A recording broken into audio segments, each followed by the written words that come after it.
누가복음 22장 24절에서 34절의 말씀을 읽습니다. 또 그들 사이에 그중 누가 크냐 하는 다툼이 난지라 예수께서 이르시되 이방인의 임금들은 그들을 주관하며 그 집권자들은 은인이라 칭함을 받으나 너희는 그렇지 않을지니 너희 중에 큰 자는 젊은 자와 같고 다스리는 자는 섬기는 자와 같을지니라. 앉아서 먹는 자가 크냐 섬기는 자가 크냐? 앉아서 먹는 자가 아니냐? 그러나 나는 섬기는 자로 너희 중에 있노라. 너희는 나의 모든 시험 중에 항상 나와 함께한 자들인즉 내 아버지께서 나라를 내게 맡기신 것 같이 나도 너희에게 맡겨 너희로 내 나라에 있어 내 상에서 먹고 마시며 또는 보좌에 앉아 이스라엘 12지파를 다스리게 하려 하노라. 시몬아 시몬아 보라 사탄이 너희를 밀가부로 하려고 요구하였으나 그러나 내가 너를 위하여 내 믿음이 떨어지지 않기를 기도하였노니 너는 돌이킨 후에 내 형제를 굳게 하라. 그가 말하되 주여 내가 주와 함께 오게도 죽는 데에도 가기를 각오하였나이다. 이르시되 베드로야 내가 네게 말하노니 오늘 닭 울기 전에 내가 3번 나를 모른다고 부인하리라 하시니라. 아멘. 할렐루야. 우리의 인간의 삶을 이렇게 돌아보면 우린 어릴 때부터 누가 잘하나 누가 힘이 세나 누가 공부 잘하나 누가 키가 크나 누가 이쁘나 누가 잘생겼지 이런 늘 비교와 경쟁 속에 살아갑니다. 왜 인간은 이렇게 비교할까요? 왜 이렇게 경쟁할까요? 그저 있는 대로 서로 인정하고 살면 되는데 우린 끊임없는 비교와 경쟁 속에 살아갑니다. 왜?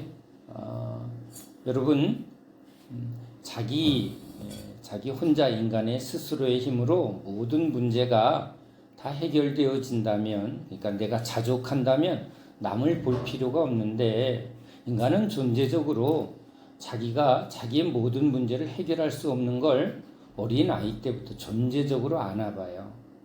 그래서 우린 뭔가 물론 이 경쟁을 통해서 자기를 드러내거나 자기를 인정받으려는 욕구도 있지만 결국은 우리는요 이렇게 자기가 열심히 혼자 달려가고자 하는 즉 내가 주인 돼서 내 인생을 잘 개척하고자 하는 이 내중심이 강하고요.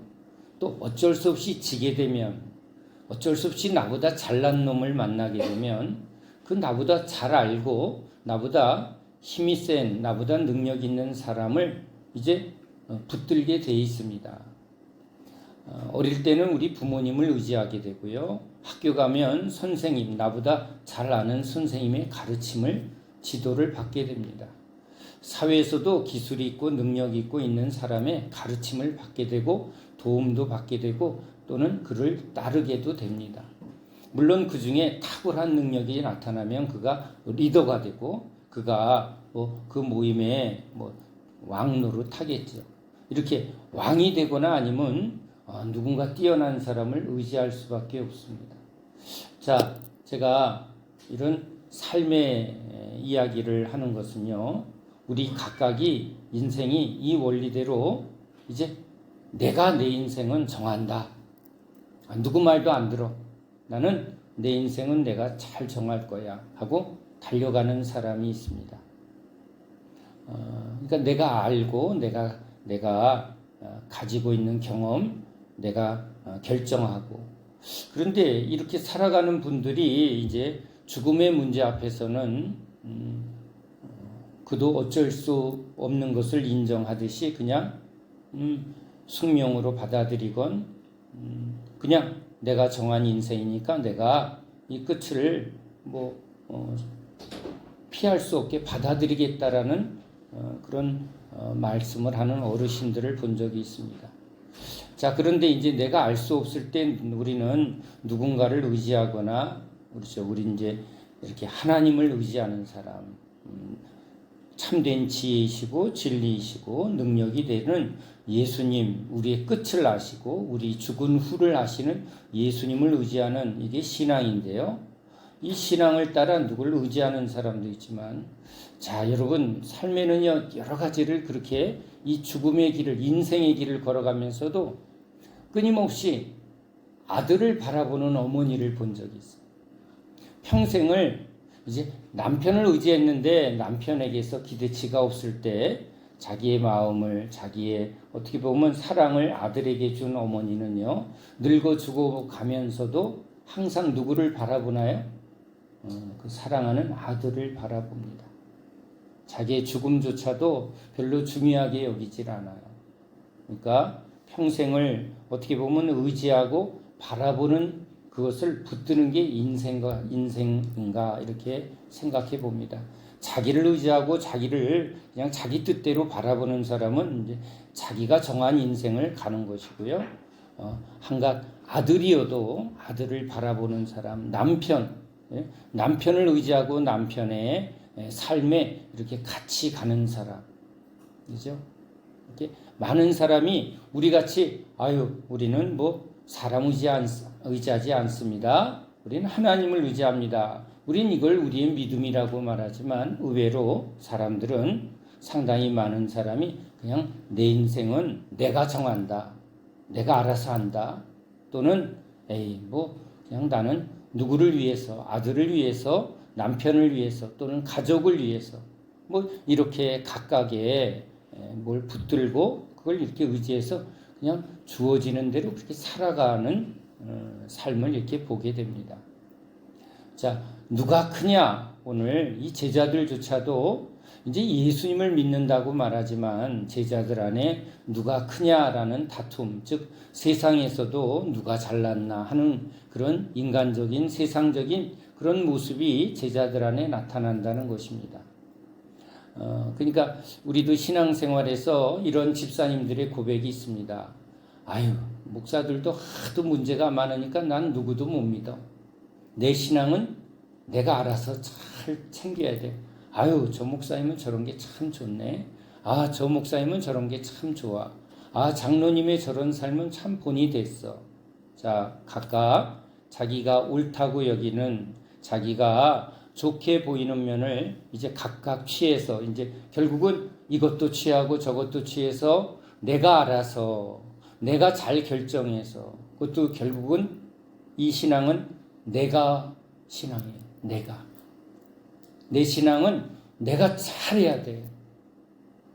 자, 이런 신앙일 때 나타나는 신앙의 형태는 우리 구약에서 이스라엘 백성들이 광야길을 걸어가는데 똑같이 하나님의 역사를 경험했습니다. 홍해바다를 가르고 모세를 통해서 하나님이 일하지만 모세만 보이는 게 아니라 하나님이 보였죠, 분명히. 근데 그 하나님의 역사를 경험한 그런 이스라엘 백성 중에 이제 고라와 그렇죠? 여러 사람들은 이제 모세에 대적을 합니다. 너만 옳으냐? 우리도 하나님 믿고 우리도 아는 게 있다는 거예요. 그러면서 이제 자기의 옳은 기준으로 모세를 판단합니다. 우린 성경에 모세를 대적한 얀네와 얀브레를 이렇게 소개합니다. 그들도 하나님을 경험하고 하나님을 믿는다 하지만 뭐라고요? 모세를 대적했어요. 모세의 어떤 지도 노선에 대해서 난 인정 못해.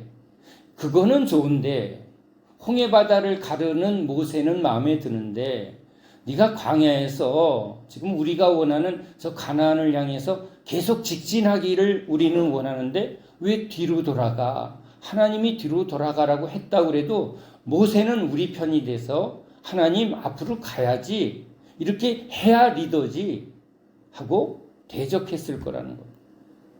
그러니까 뭐가 더 중요해요? 하나님의 뜻보다는 이 얀네와 얀브레 또는 고라라는 이 신앙인들은 하나님을 믿는다고 말하지만 항상 자기 안에 누구 기준이 강한 거예요? 내가 옳은 기준이 강한 거예요. 이것은 모세를 따라간 그 이스라엘 백성 중에서 나타나지만 신약에서도 우리 사도들의 이 가르침에 대하여 대적하거나 그것을 공격하거나 따르지 않는 사람들을 성경은 그들의 이름을 아주 분명하게 이렇게 써놨어요. 예수님은 자기를 따르는 제자들 이름을 주로 정확하게 기록하고는 무리들은 사실은 이름을 특별히 기록하지 않습니다. 예수님의 관심은 지금 따르는 제자들에게 집중되어 있다는 것을 보게 됩니다. 물론 하나님이 부른 삭개오라든가 마리아, 나사로 이렇게 주님이 그 이름을 알고 부른 사람들 중심으로 이 복음서는 기록이 되어 있습니다. 그런데 주님을 대적하는 사람들은 그냥 바리새인, 종교 지도자 이렇게 그들의 이름을 부르지를 않습니다. 바리새인 중에서 니고데모, 그는 이제 주님을 찾아온 사람이고 주님을 따르는 신앙으로 돌아온 것을 주님은 아시니까 니고데모라는 그의 이름을 우리에게 소개하고 있지만 그렇지 않은 사람은 굳이 이름을 성경에 기록한 것은 우리가 아는 빌라도, 그렇죠? 주님한테 좀 은혜를 빌려달라고 해야 되는데 이 쓸데없는, 그렇죠? 우리 본디오 빌라도, 원래 나는 빌라도야, 그렇죠? 자, 아무튼 이 빌라도의 이름은 성경 속에서 사실은 주님을 선택하지 아니한, 내가 왕이고 내 옳은 소견대로 내 정치 노선을, 내 통치 이념을 계속 붙들고 있는, 어떻게 보면 내가 주인이고 내가 이게 옳아라는 전형적인 인물로 소개를 합니다. 그런데 이제 예수님을 믿고 이제 성령을 받은 이 사도들이 예수님의 가르침, 예수님의 말씀을 전할 때 이제 우린 디모데 전후서에서 양심을 버리고 믿음에서 파선한 후메네오와 알렉산더라는 이름을 성경은 아주 구체적으로 기록을 합니다. 그렇다면 이들은 지금 믿음으로 출발했는데 그 믿음에서 뭘 했다고요? 양심을 버렸다는 거예요. 또 믿음에서 이제 그 믿음이 무너졌다고. 실제 이런 사례들이 있다고 말합니다. 교회에 아주 충성된 집사님 또는 권사님, 장로님이 열심히 봉사하고 또 충성하던 그런 신실한 모습을 보였는데 이들에게 어떻게 보면 우리가 말하는 하나님의 축복이 맺는지 부동산이나 어떤 부모의 유산이나 어떤 그런 좋은 일이 있어서 상상할 수 없는 부죠. 상상할 수 없는 부가 부어졌을 때 그 돈 때문에 오히려 처음에는 신앙생활을 주님이 복 주셨다 해서 그것을 하나님 앞에 쓰는 것 같지만 이 돈에 오히려 이제 무너지게 된 케이스죠. 돈이 주는 그 세상의 유혹과 욕심에 하나하나 믿음에서 떨어져서 나중에는 그 돈에 먹혀버린 것처럼 이제 하나님에 대한 신앙의 고백, 양심도 점점 무너지고 세속화되고 돈에 무너지게 돼서 믿음에서 파선한 경우도 있다는 거예요. 또 이런 사례들도 있다고 합니다. 교회 자매 중에, 청년부 자매 중에 아주 좀 야시야시하게 옷을 입고 다니고 쟤네는 좀 날라다니는 애들 같아. 좀 노는 애들 같네. 이렇게 겉모습이 그렇게 보였는데 얼마 후 세월이 좀 지난 후에 보니까 사모님이 돼 있고 선교사로 나가 있다는 그런 놀라운 반전도 있다는 거예요. 시작은 참 은혜스럽게 달려갔지만 어떻게 보면 큰 이런 세상의 시험에 넘어져서 파선한 사람도 있고 처음에는 어떻게 저 사람 믿는 사람마저 우리 같은 탕자들이죠. 날라리 왔네. 저도 그랬대요. 아주 얼굴에서 풀풀 나더래요. 그랬는데 제가 이렇게 목사가 될 줄은 저의 첫 모습을 기억하는 분들은 도무지 예측할 수 없었다는 거예요. 그러니까 이렇게 믿음에서 오히려 파선한 사람도 있고 저 사람들은 어떻게 믿는 것 같지도 않은데 나중에 보면 아주 하나님 앞에 큰 은혜를 받은 사람들도 있더라는 거예요. 그러니까 끝을 누가 하느냐. 자, 내 신앙은 내가 알아서 한다 하는 것이 지금 광야에서도 내 오른소견대로 했다가 지금 모세를 대적하다가 그죠? 하나님을 대적하다가 고라의 반역에 오히려 광야에서 멸망한 사람들. 성경에 또 얀네와 얀불에 이들은 모세를 대적해서 마음이 부패하고 믿음에서 버림받은 자다라고 성경이 그들을 믿음에서 버려졌다고 얘기해요. 믿음에서 파선이 된 것은 그의 신앙의 결과를 보지만 성경은 그들을 믿음의 세계에서 하나님이 어떻게 했다고요? 버렸다라고까지 표현한다는 거예요. 자, 신앙은 우리가 어떻게 하느냐에 의해서 결정되는 것도 같지만 실질적으로 성경은 또 뭘 얘기해요? 이렇게 하나님이 버리기도 하고 그렇죠? 하나님이 끝까지 그 끝을 책임져 주는 경우도 우리는 보여진다는 거예요. 그러면 과연 우리 예수 믿는 우리들은 지금 우리의 끝은 무엇일까? 자, 점검해 보죠. 나는 내가 알아서 한다. 위험한 신앙이구나. 성경은 그걸 우리에게 가르치게 합니다. 내 신앙은 내가 알아서 해. 믿을 목사들이 있어야지. 믿을 사람은 없는 거예요. 맞습니다. 목사를 믿으라고 말한 적이 없습니다. 예수님이 오셨을 때도 예수님의 외모나 배경이나 출신이나 어떤 것도 믿음의 근거가 되지 않습니다. 그런데 예수님에게 믿음의 근거는 우리에게 딱 두 가지를 나타냅니다. 뭐예요? 그에게 하나님의 말씀이, 또 하나는 뭐죠? 성령의 역사하심. 그러니까 구약의 종들도 그에게 하나님의 말씀이, 또 하나는 그 말씀을 이루시는 성령의 역사가 나타나면 그는 참 선지자요. 그러니까 예수님도 이제 열매를 보고 분별하라. 그 열매가 하나님께로 나오면 하나님의 뜻이 이루어진다는 거예요. 그래서 표적, 예수님이 하나님께 왔다는 거예요. 하나님이 보냈고 하나님의 말씀을 또 하나님의 성령으로 한다는 거예요. 그러니까 겉으로 보여지는 모습은 절대 믿을 수 없는 모습을 일부러 나타냈다는 거예요. 우리 사도들도 그래요. 겉보기에는 베드로도 사도 바울도 또 누구도 그의 출신과 배경과 어떻게 보면 겉으로 드러나는 그의 모든 것은 사도라고, 그가 하나님의 종이라고, 선지자라고 말할 수 있는 게 없다는 거예요. 그런데 그들에게 뭐가? 하나님의 말씀. 예수님이 우리에게 이렇게 말씀하셨습니다. 그들은 자기 말을 하지 않고 예수님의 말씀을 하셨습니다. 또 하나는요, 성령의 능력이 나타났다. 그래서 믿는 자마다 이러한 표적이 따르리니 병 고치고 귀신 쫓고 방언을 말하며, 그렇죠? 어떠한 독도 해치 못하는 사망의 권세를 이기는 하나님의 성령의 능력이 그들에게 함께 한다는 거예요. 그러니까 예수님과 함께한 성령을 이제 제자들에게, 사도들에게 동일한 성령을 부어 성령이 말하게 하심을 따라 말하고 성령이 인도함을 따라 그들은 이제 주님의 길을 가게 되고 보여주고 나타냈다는 거예요.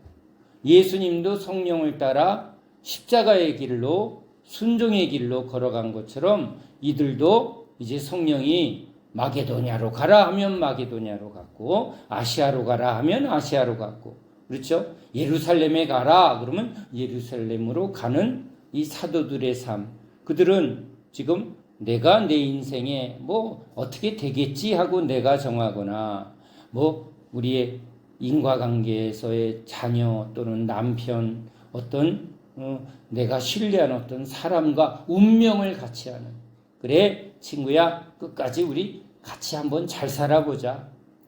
뭐 사는 거 별거 있어? 재미나게 살다가 우리 늙어 죽을 때까지 재밌게 살다가 우리 잘 죽자. 그렇게 아주 그런 친구와의 우정을 아주 끝까지 붙드는 사람도 실제 있다는 거예요. 그런데 우리는 지금 누구와 함께? 예수님과 함께. 그 예수님과 함께하는 증거가 뭐예요? 성령님이, 예수의 영인 성령님이 지금 감옥에 들어간 베드로 또는 바울도 감옥에 들어갔을 때 혼자 있는 게 아니라 이 베드로의 인생, 바울의 인생, 스데반의 인생, 모든 이 예수 믿는 사람의 인생에 누가 그 인생을 정하고 있다고요? 성령님, 예수님이 정하고 있다는 거. 내가 정하는 것도 아니고 내가 붙들은 내 인생의 인과관계에 가족을 붙들거나 남편을 붙들거나 친구를 붙들거나 이 인간을 붙든 게 아니라 이 제자들은 누구를 붙든 거야? 하나님을 붙들었다. 하나님이 내 인생의 결정권자고 인도자고 보호자고 책임져주고 안전하게 해주시고 지켜주시고 끝까지 책임져 주신다.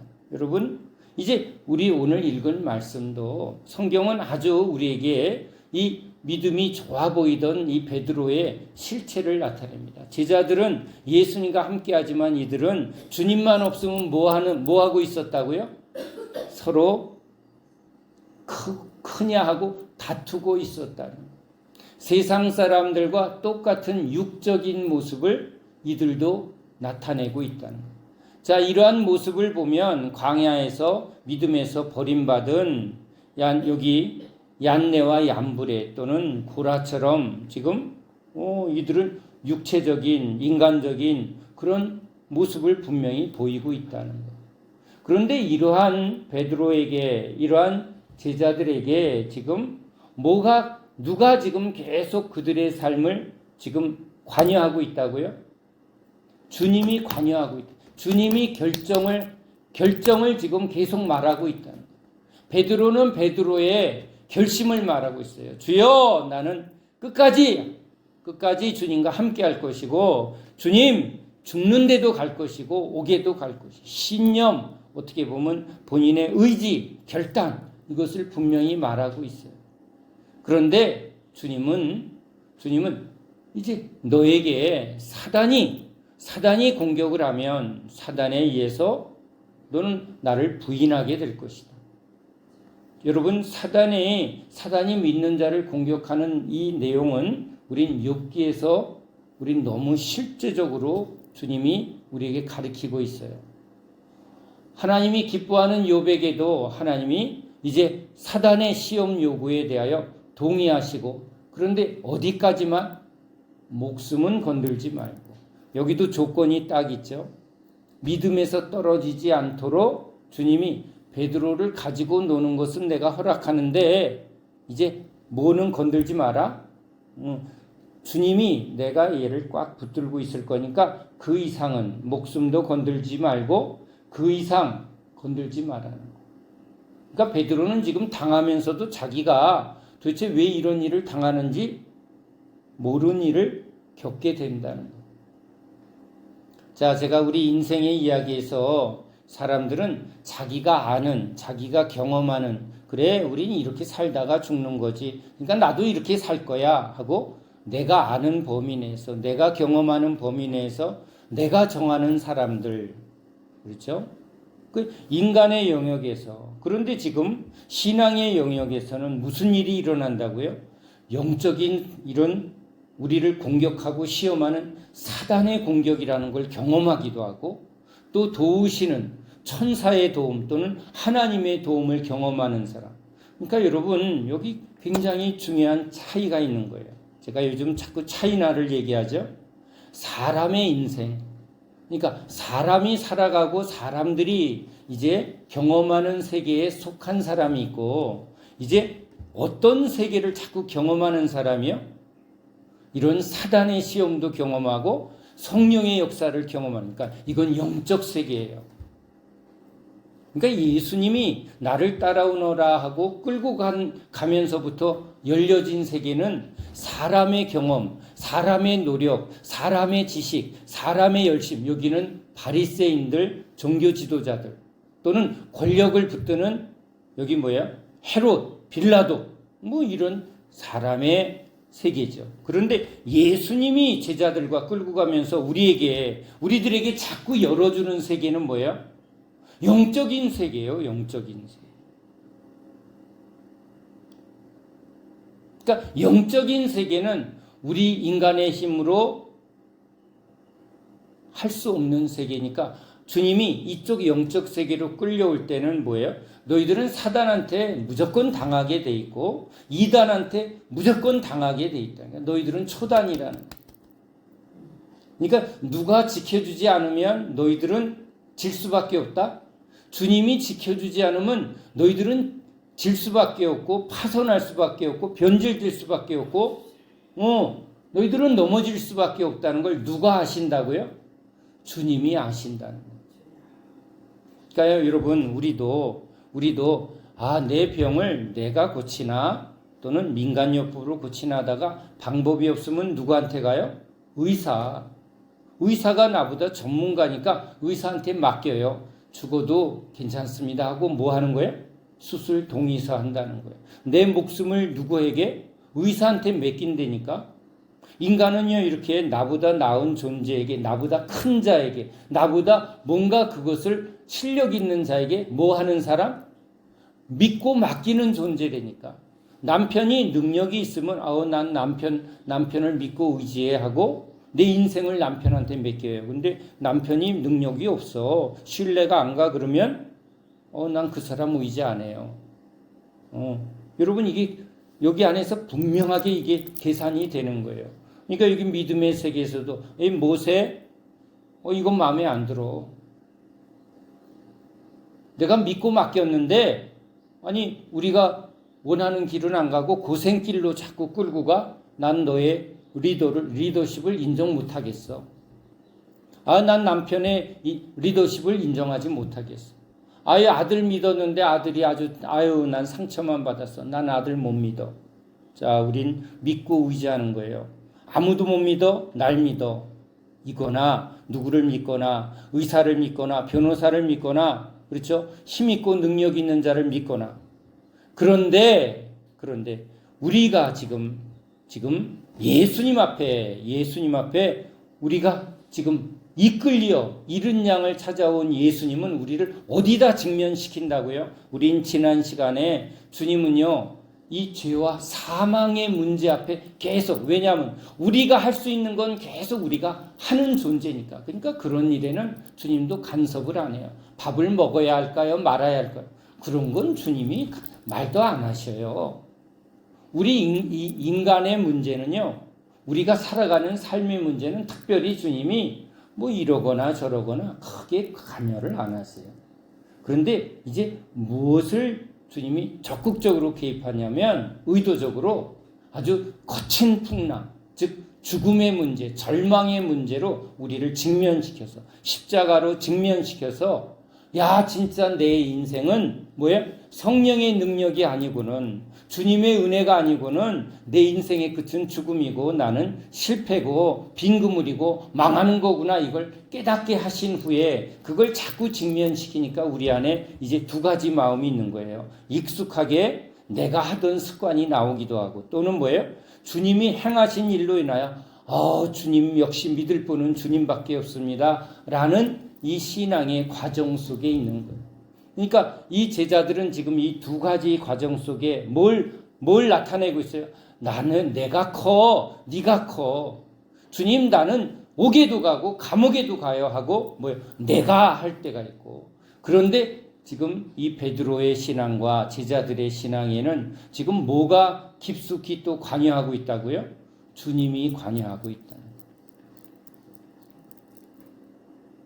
그러니까 여기 여러분 성경은 믿음에서 파선한 사람, 양심이 변질된 사람, 시작은 성령으로 시작했는데 육체로 망한 사람의 이야기도 써놓고 이렇게 파손했는데, 넘어졌는데, 부인했는데 그런 제자를 끝까지 인도해 책임져 주시고 안전하게 하시고 거기서 붙들어 주시는 제자들의 이야기를 같이 써놨다는 거예요. 그러면 우리는 오늘 이 말씀을 듣는 우리들에게 주님은 무엇을 말하려고 하는가?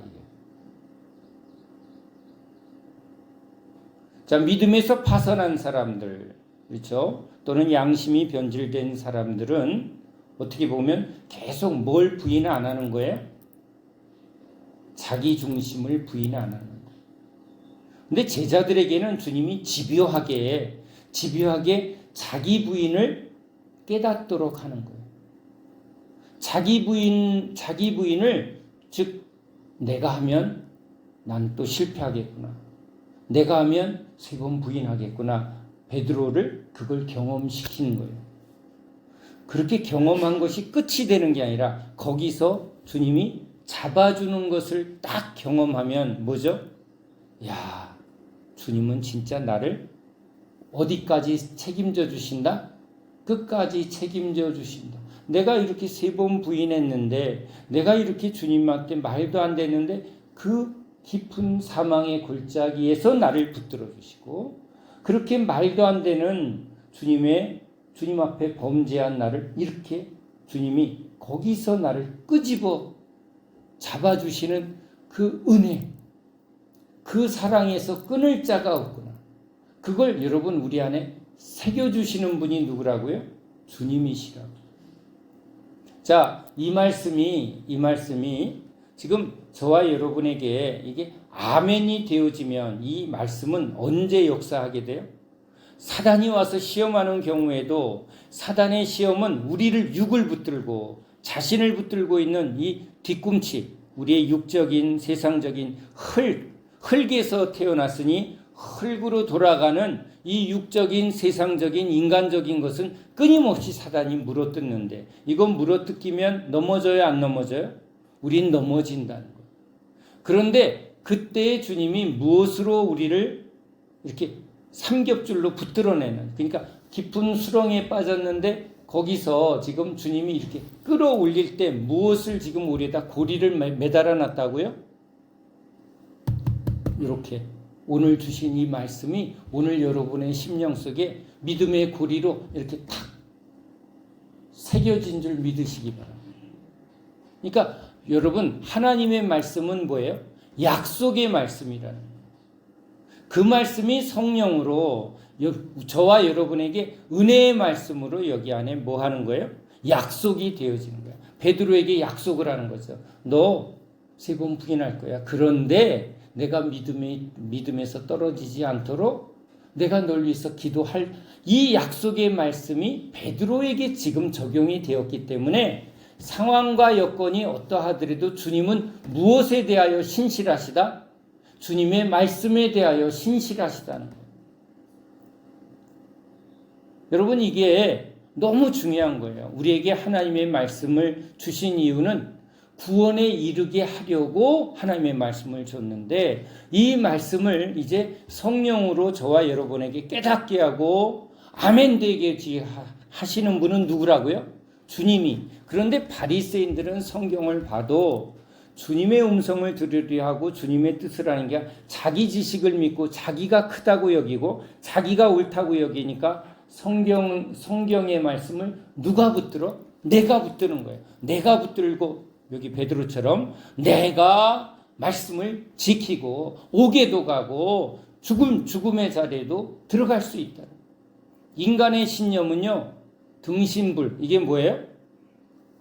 자기 몸을 태워서 자기 신앙의 대상인 부처에게 자기 몸을 이렇게 불로 태워서 드리는, 그게 등신불이라고? 이 등신같이. 그러니까 그렇죠. 구원의 대상이지 않은 부처에게 자기를 이거 맡겼으니 구원이 일어나요, 안 일어나요? 부처가 지금 지옥에 가 있다고들 다 알고 있더라고요. 그러면 부처를 믿는 사람은 다 부처를 따라 믿었으니까 어디로 가 있다고? 중생들과 고통을 함께 하겠다고 거기 있겠대요. 그래서 참 대단한 신앙이다. 저도 그래요. 모르니까, 예수를 모르니까 그렇게 믿을 수밖에 없구나. 지옥을 알아야 또 그럴 텐데, 그 가서 나아볼 수가 있어요, 없어요? 나아볼 수가 없는 거예요. 지옥이 뭔지 천국이 뭔지는 누가 아세요? 여러분, 하나님은 아시는 분이에요. 그러니까 우리는요, 아는 분에게 맡기는 거예요. 뭐라고요? 수술하면 어떻게 될까요? 의사가 이건 이렇게 수술하면 됩니다. 뭐가 가요? 믿음이 간다니까. 그러니까 뭐예요? 수술을 맡기는 거예요. 내 목숨을 맡기는 거예요. 내 문제를 맡기는 거예요. 변호사가 이 문제를 정확하게 알고 하나하나 찝어주니까 변호사께 내가 맡깁니다. 아는 분이니까. 여러분, 진짜 아는 분은 누구예요? 베드로는 자신을 몰라요. 베드로는 자신을 몰라요. 그런데도 자신을 믿고 있다는 거예요. 사람이 어떠한 존재인지 사람은 모르는 거예요. 누가 크냐? 그러나 진짜 죄와 사망의 문제를 해결할 수 있는가는 아무도 없는데, 인간은 뭔가 자기의 노력과 자기의 열심으로 영원히 살 것처럼 평생을 열심히 뭔가를 붙들고 있어요. 돈을 붙들고, 이것만 하고 계속 붙들고 살아가고 있는데, 누가 크냐 하고 살아가고 있는데, 그들이 진짜 아는 게 있냐고요. 오늘 우리는 예수님이 뭘 지금 알고 계세요? 사단이 어떻게 우리를 시험할지, 그 시험이 오면 너희는 어떻게 될지, 그렇죠? 믿음에서 파선하게 되고 양심이 무너지게 되고, 이런 일들이 이게 영적 세계에서는 인간의 의지와 노력으로 되어지지 않는다는 거예요. 그래서 주님이 뭘 자꾸 제자들에게, 우리들에게 나타나냐면, 하나님은 능력이다. 능력이다. 어떤 능력이요? 죄와 사망에서 우리를 구원하는 하나님의 능력이라는 거예요. 우리 양심을 깨끗게 하는 능력이라는 거예요. 우린 넘어지죠. 그런데 일으켜주시는 주님의 능력. 그 일으켜주시는 건 사람들도 잡아서 도와주고 위로해주지만, 주님은 죽은 나사로를 살리시면서, 그러니까 주님의 능력은요, 인간이 하는 것과 이렇게 비교해서 어떻다는 걸 나타내는 거예요? 차이가 난다는 거예요. 서기관과 바리새인의 의보다 낫지 아니하면 결단코 천국에 들어갈 수 없느니라. 인간이 쌓은 의와 선행으로 하나님 나라에 들어갈 수 없다는 거예요. 이건 하나님의 의, 바로 예수님이 주시는 구원의 은혜만 우리가 하나님에 들어갈 수 있는 능력이다. 그래서 자꾸 성경은요, 우리에게 아주 어린아이에게 가르치듯 주님의 세계와 인간의 세계를 막 대비해요. 빛이 있고 어둠이 있으면 너무 확 우리가 깨닫는 것처럼, 자, 너희들이 존경하는 바리새인들의 종교의 모습, 우리 존경했어요. 야, 저 목사님 참 경건하시다, 훌륭하시다. 그런데 예수님이 오시니까 뭐가 나타나요? 그분의 말씀의 권위와 그분이 열어주시는 성령의 권능의 세계가 이렇게 비교하니까 뭐예요? 여기는 모양은 있는데 뭐는 없어? 능력은 없고, 예수님의 세계는요, 하나님의 능력, 말씀대로 이루시는 하나님의 능력, 약속을 이루는 능력. 우리는 그랬어요. 인간은 약속을 잘 안 해요. 목사님 기도해 주세요. 예, 기도해 드릴게요. 근데 큰 소리는 못 쳐요. 왜? 까먹을 수도 있거든. 근데 기도는 해줄 수 있죠. 근데 기도를 이루는 건 우리는 약속을 못 해요. 누가 해야죠? 주님만 하는 거예요. 그래서 우리에게 지금 뭘 주신 거예요? 하나님의 약속의 말씀인 성경을 우리에게 주시고, 이 성경을 이제 내가 붙드는 게 아니라 말씀을 듣는 저와 여러분에게 성령이 임하여 은혜가 임할 때 이런 체험이 생겨요. 나에게 말씀하시. 저게 믿어진다. 그래, 내 생애에도 내 삶에도 어려울 때마다 주님이 수렁에서 나를 건지셨지. 나의 하나하나의 과거를 보면 진짜 주님 앞에서 고개를 들 수 없는 그런 우상숭배 또는 미련함, 어리석음, 말도 안 되는 헛된 소리 얼마나 많아요? 그렇죠? 우린 세상에 대해서 타협한 일이 많아요, 안 많아요? 돈을 좋아했던 일이 많아요, 안 많아요? 대만은 세상을 사랑하여 돌아갔고. 근데 돌아간 우리를 이제 또 누가 다시 찾아온 거예요? 주님이 찾아와 주셨잖아요. 이런 일을 자꾸 경험하게 하시면서 우리 안에 누구에 대한 믿음을 주는 거예요? 주님은 참 나를 사랑하시는구나. 그러니까 내 믿음의 근거가 나에게 있지 않고 주님께 있구나. 우리도 관계 속에서 누구를 보느냐에 따라서 아예 믿을만해, 믿음이 안 가. 누구를 보냐는 거예요. 저희 어머님이 치매가 이렇게 돌아가시기 전에 오셨는데 병원에 이렇게 앉아 계시는데 하염없이 누구를 바라보고 있어요. 저를 끔찍이 사랑하셨는데 저에 대해서 이제 기대를 다 내려놓으시고는 이제 삶에서 항상 자기를 챙겨주는 우리 누님을 계속 바라보고 있었던 거예요. 그러니까 그 치매가 왔는데요. 우리 누님이 1시간 전에 왔다 갔는데 지금 병상에 앉아서 내가 왔는데 아들 왔니? 그러고는 고개를 딱 돌리고 어디를 보고 있어요? 문을 바라보고 있어요. 옆에 간호하는 분한테 여쭤봤더니 누나를 기다린다. 안 왔어요? 1시간 전에 왔다 갔는데도 지금 무의식 세계에서 계속 누구를 보고 있다고요? 누나를 보고 있더라고요. 한창 아들밖에 몰라 하셨던 분인데 이제 저를 내려놓으셨어. 왜? 믿음이 안 가는 거예요. 엄마를 안 챙기는 나를 이제 포기를 하셨어. 남편도 포기하고 나 아들도 포기하고 그리고 이제 늙어가시면서 항상 친구 같고 자기를 챙겨주는 우리 누나를 이분이 치매가 걸렸을 때 이렇게 바라보는 모습을 보았단 말이에요.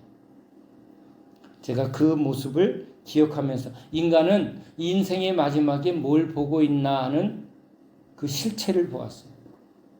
때로는 그냥 공허하게 아무것도 사람도 안 붙들고 누구도 안 붙들고 자기만 붙드신 한 어르신은 이제 허공을 바라보면서 그냥 침묵하시는 모습도 보았어요.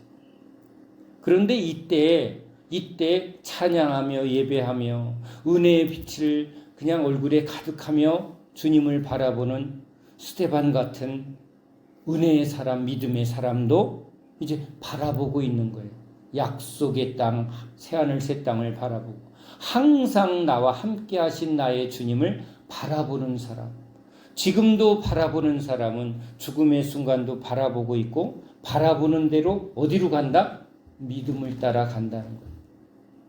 그러니까 지금 베드로가 자기를 붙들었어요. 누가 크냐 하고 비교하고 경쟁하고 있었어요. 자기 신념을 붙들었어요. 그런데 이제 그 베드로의 심령에 주님이 뭘 새기고 있나요?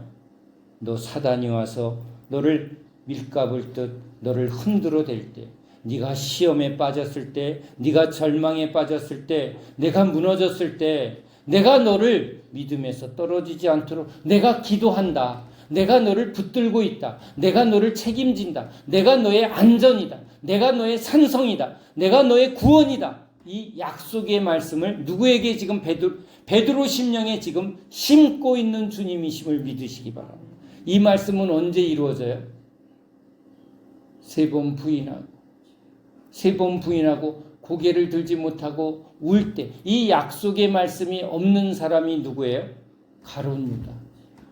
가룟 유다에게는 주님이 약속의 말씀이 없는 거예요. 그러니까 자기 열심으로 왔다가 은혜도 받았지만 자기가 자기를 또 나는 자살할 거야. 여러분, 이건 날마다의 신앙이에요. 그래서 우리 제자들은 우리 주님의 사람들에게는 주님이 날마다 자기 부인하래요. 날마다 자기 부인하고 자기 십자가를 지고 나를 따라오너라. 구원은 누구에게 있다? 예수님께 있다. 근데 예수님이 무엇으로 나에게 구원을 이루어가는가? 약속의 말씀. 자, 마리아에게 주님이 천사가 와서 뭐라고 그래요? 네가 잉태를 한다는 거예요. 이 말씀은 지금 이루어진 거예요? 아니면 앞으로 이루어질 말씀이에요? 앞으로 이루어질 말씀. 우리가 하나님의 말씀을 지금 모여서 자꾸 듣는 이유는 이 말씀이 우리 안에 차곡차곡 약속의 말씀이 차곡차곡 쌓여지고 믿는 자가 이렇게 되리라를 경험하면 그 말씀은 내 안에서 체험이 되고 믿어지는 말씀이 되고 또 그 다음 약속의 말씀 신앙은요 초등학교, 중학교, 고등학교 과정에 충실하면서 우리가 자라나는 것처럼 우리 믿음도 그냥 무조건 아멘이 아니라 주님이 하나하나의 말씀으로 우리 안에 뭐 하는 거예요? 우리 안에 말씀을 이루어가는 거예요. 주님이 나의 몸에 손을 대셨을 때 주님이 나를 고쳐주셨어요. 여러분 주님을 따라오는 사람에게 믿게 하려고. 근데 그게 끝이 아니라 그냥 병 낫고 가버렸어요. 그 다음이 뭐가 없는 거예요? 그 다음 말씀이 없는 거예요. 사람의 말을 자꾸 거짓 선생을 통해서 악성 종양같이 망령되고 헛된 말. 여러분 이게 뭐죠? 거짓 선생들이 와서 자꾸 세상의 부와 세상의 번영과 이런 헛된 말, 망상을 자꾸 후메네오와 빌레도예요. 이런 말을 자꾸 거짓 선생의 말을 들으면 그 말을 먹으면 그 말이 우리 안에 뭐가 돼요? 그 사람의 거짓 믿음으로 만들어진다는 거예요. 믿음은 들음에서 나는데 누구의 말씀이 자꾸 여기 들려야 돼요? 설교 잘하는 목사님이 아니에요. 내 귀에 쏙쏙 들어오는 말씀이 아니에요. 뭐가요? 성령이 말하게 하심을 따라 내게 임하는 하나님의 말씀. 오늘 목사님 설교 잘한다. 꽝! 오늘 주님이 나에게 말씀하신다. 뭘 깨닫는 거예요? 야, 그래. 여기 예수님의 약속의 말씀이 내 말씀이구나. 예수님이 보이고 예수님의 말씀이 나의 말씀임을 지금 확신하게 하는 게 성령의 역사인 줄 믿으시기 바랍니다. 베드로에게 이 말씀이 지금 임하였어요. 약속이 임하였어요. 마리아에게 약속이 임하였어요. 약속의 말씀은 이루어지는 거예요. 어떻게 임했어요? 마리아에게는 성령으로 잉태가 된 거예요. 그 말씀이 잉태가 된 거예요. 베드로에게 지금 이 말씀은 들을 때는 베드로는 몰랐어요. 저 말씀이 뭔지를 몰랐다고. 우리도 주님의 말씀을 밥을 먹으면 밥 먹을 땐 몰라. 근데 이제 일을 할 때 내가 먹은 만치 힘이 나오는 거예요. 주님의 말씀은 그런 거예요. 먹을 때는 몰라. 근데 그게 내게 이루어지는 은혜의 말씀은요. 언제 역사예요? 무너졌을 때. 주님, 내가 무너졌지만 나는 이때 무너졌을 때 이럴 때 내가 누구를 바라봅니다? 주님을 바라봅니다. 그래서 신앙은요. 좋을 때가 아니라 어려울 때, 물론 좋을 때도 나오죠. 그렇게 좋은 일이 일어났는데도 그 좋은 일을 주님께 감사하고 주님께 온전히 찬양하면 모든 것이 합력하여 선이 되는데 이 좋은 일을 뭘로 내가 참 잘했어. 그 마귀가 옆에서 속삭이는 거죠. 돈의 마음을 뺏기게 만들고 사람들의 칭찬의 마음을 뺏기게 만들고 그렇게 됐을 때 양심이 자꾸 무너지는 거예요. 여러분 주님의 말씀은 우리 심령에 임하면 마음을 정결하게 하고 내 욕심을 자꾸 비우게 만들고 그렇죠? 그 다음에 뭐예요? 믿음이 누구라고요? 내 믿음이 아니라 누구에 대한 믿음?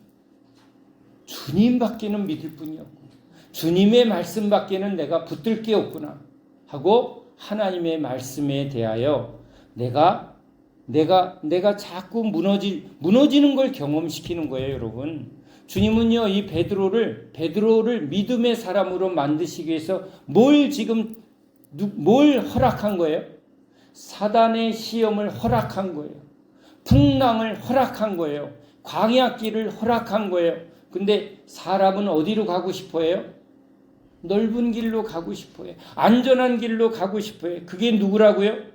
얀네와 얀브레. 뭐예요? 여기 후메네오, 알렉산더 이런 사람의 특징이 뭐예요? 우리 육은 안전한 길, 편안한 길, 그렇죠? 사람들이 좋아하는 길, 그걸 넓은 길이라고 그래요.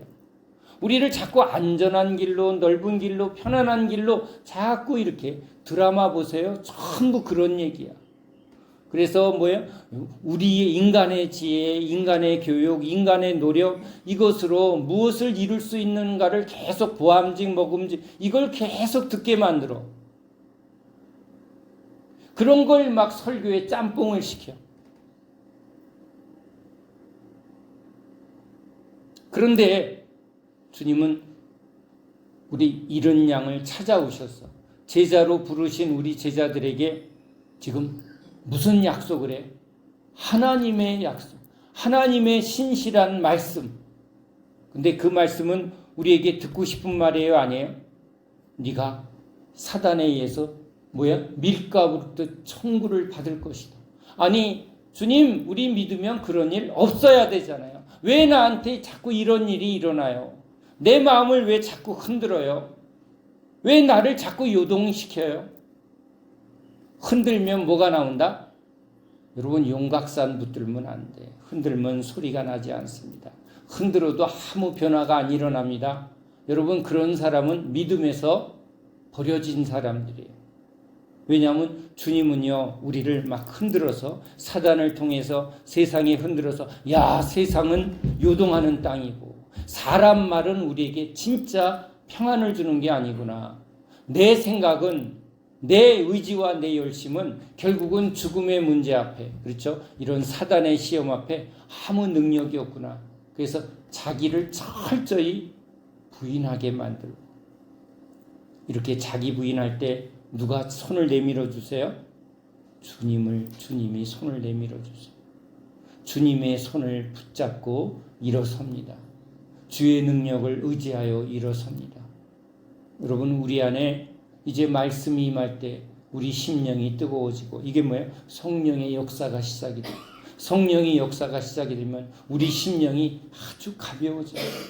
우리 심령이 진짜 하늘로 올라가는 것 같은 그런 깨끗하고 정결한 마음을 주님이 주시는 줄 믿습니다. 그런데 여기 집만 하나, 여기에 뭐만 하나 붙들면 어떻게 돼요? 그냥 바로 떨어져요. 바로 떨어져서 밑으로 그냥 확 내려가는 걸 경험해요. 우울해지고 슬퍼지고 낭망해지고 또 뭐예요? 근심 걱정 막 계속 몰아닥치는 거예요. 그럴 때 뭐예요? 아, 내가 날 의지했고 사람을 의지했고 세상을 의지했고 돈을 의지했구나. 그러면 뭐예요? 내 영혼을 정하게 하고 내 영혼을 평강으로 하나님 나라로 바꾸시는 분 딱 한 분밖에 없어. 마귀의 역사는 우리에게 두려움을 주고. 그래서 여기 어제 기도하러 온 우리 한 가족에게 그런 얘기를 해요. 눈이 안 보이게 된 우리 아들의 문제, 가족이 얼마나 그 문제가 심각했겠어요. 와서 기도도 받지만 또 이렇게 하면 낫습니다. 이렇게 하면 낫습니다. 별의별 방법을 다 붙들어 봤단 말이에요.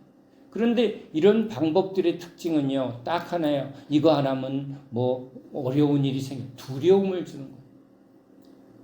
인간과 여러분 사단의 역사는 항상 조건을 걸고 뭐예요? 두려움을 줘요.